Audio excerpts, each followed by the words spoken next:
இன்னொரு பொண்ணு அவ தலையை கேர்ள் பண்றப்போ அந்த அயனால அவ தலையை சுட்டுக்கிறா. அப்போ பக்கத்துல இருக்க டீ பாட்ல இருந்து ஒரு சவுண்ட் வருது. என்னன்னு போய் எட்டி பார்த்தா அதுல காசு இருக்கு.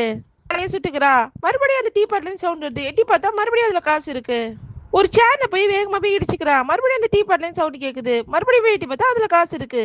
அப்பதான் அவளுக்கு புரியுது, நம்ம ஒவ்வொரு முறையும் நம்ம ஹர்ட் பண்ணிக்கிறப்போ பணம் வருங்கிற விஷயமே அவளுக்கு புரிய வருது.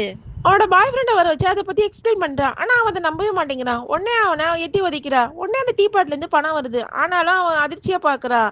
மறுபடியும் அவனை நிறைய முறை அடிக்கிறா. மறுபடியும் அதுல இருந்து காசு வருது.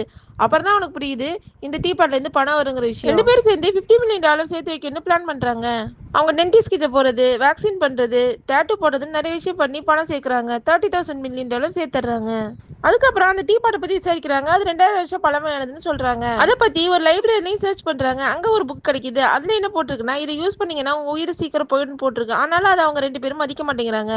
மறுபடியும் அவங்க உடம்பு அவங்களே காயப்படுத்திக்கிறாங்க. ஆனா அவங்களுக்கு முன்ன வந்த மாதிரி பணம் வரல. அதனால அவங்க 2 பேரும் சேர்ந்து ஒரு பிளான் பண்றாங்க. பெரிய அடிபட்டா நிறைய பணம் வரும்னு யோசிக்கிறாங்க. அந்த பொண்ணோட பாய் ஃப்ரெண்டு மாடி மேல இருந்து கீழே விழுறான். அதுல இருந்து நிறைய பணம் வருது. ஆனா அந்த பாய் ஃப்ரெண்டு இறந்துடுறான்.